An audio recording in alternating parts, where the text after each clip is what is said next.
about what the new world looks like. I think those are wise words to guide us. Yeah. Harriett Baldwin.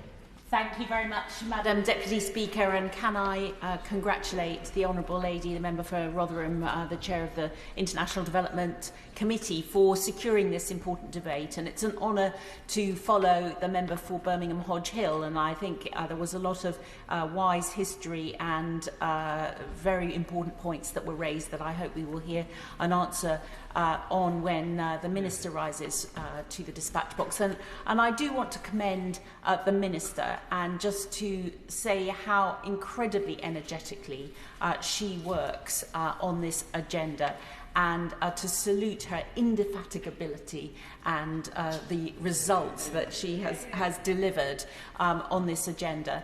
And in addition, point out that I too am in the category of those who regret the fact that we reduced our promise from 0.7 to 0.5, and one of the 24 rebels who voted against, 26 rebels who voted against that. But I'm going to try very hard in this speech not to dwell on the past, particularly since I think that my right honourable friend, the member for Sutton Coldfield, and the right honourable gentleman opposite for Leeds West Central covered it so well. And I want to talk more positively about the strategy that the Foreign Secretary has set out, and welcome the fact that it continues to include an emphasis on girls' education and educating every child with 12 years of quality education, something that is so incredibly powerful from a development point of view.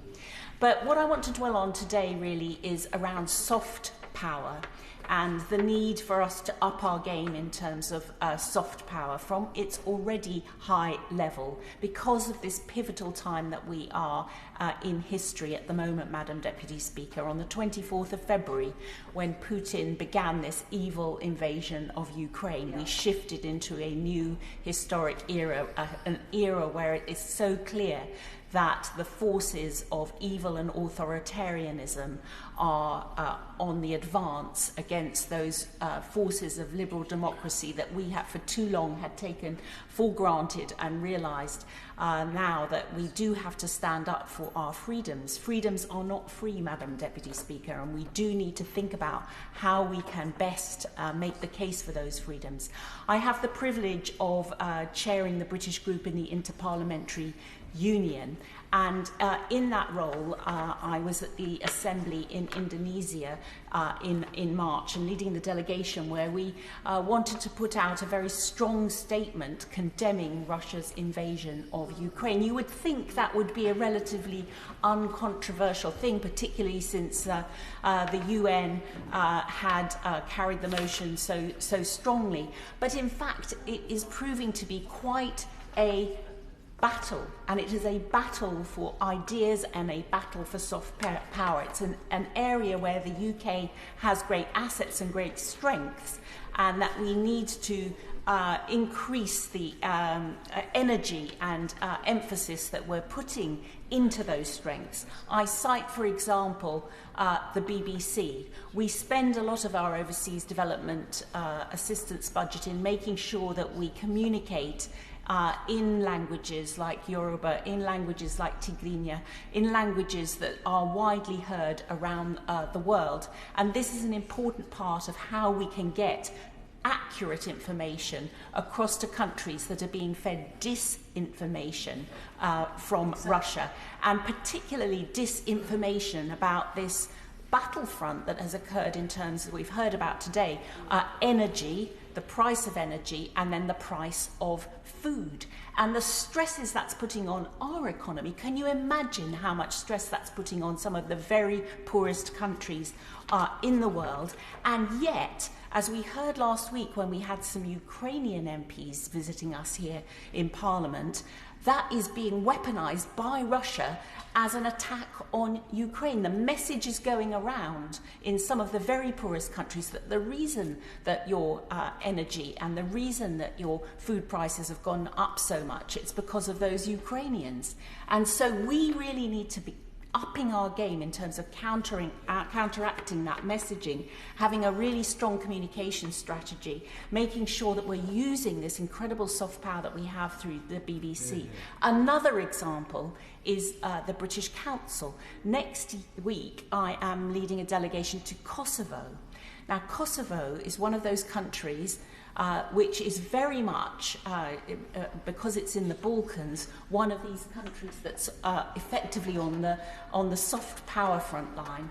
And I learnt to my distress yesterday that apparently the British Council is thinking of closing its office in Pristina and moving the delivery of those important courses to Serbia, to Belgrade.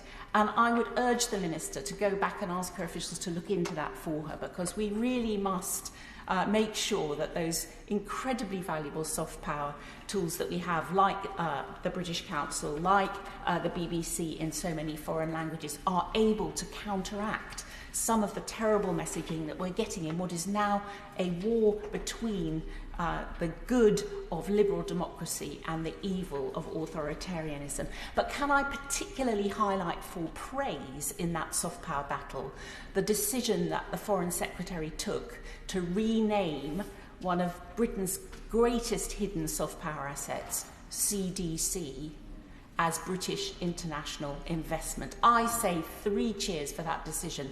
British International Investment does what it says on the tin. It is so much of a better name than CDC, which, you know, frankly, it even sounds Chinese, doesn't it? And and so British International Investment has that UK branding. But can I urge the Minister to look further at branding everything we do through this budget as coming from the UK. The Secretary, or the former Secretary of State, did that on the food and the Union Jack, gift of the British people, in countries where perhaps the level of literacy in English is not particularly high. I like the way that the Australians put a kangaroo on all of their food aid.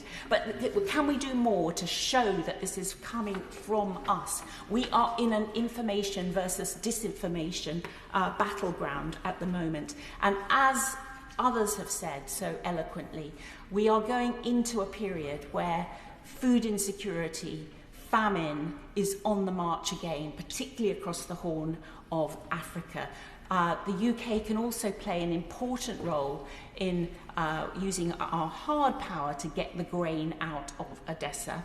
But let's make sure that in terms of when it arrives and when we're able to give food aid, that it is clear that this is coming from the Western nations. Can I just digress slightly, Madam Deputy Speaker, to ask the Minister if she can update me on where we've got to on clean cook stoves?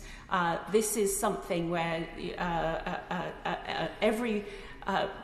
there are many women in poor countries who spend much of the day going out to cut down trees to make it into charcoal to go back to their home and poison themselves and their family cooking with this very carbon intensive fuel. And I know the UK is leading the world in terms of research into clean cook stoves. But I'm just going to conclude my brief remarks by highlighting some of the excellent things that British international investment have been doing to lift countries out of poverty through long-term private sector development. Because no country has ever left a dependency without a thriving private sector.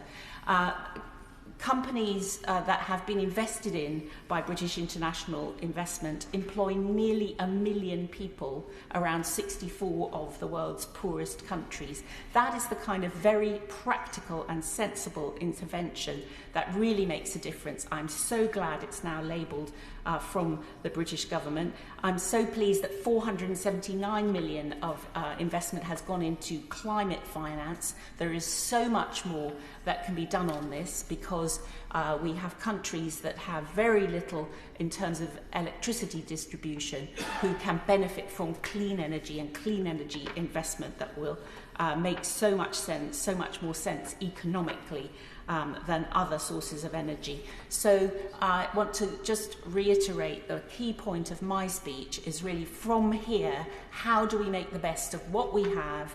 How do we make the best with our international strategy to maximise the soft power assets that the UK has? And let's keep doing the good things we're doing. Let's move towards point 7 as quickly as we can and judiciously as we can. But in the meantime, 3 cheers for the rebranding of CDC. Gareth Thomas.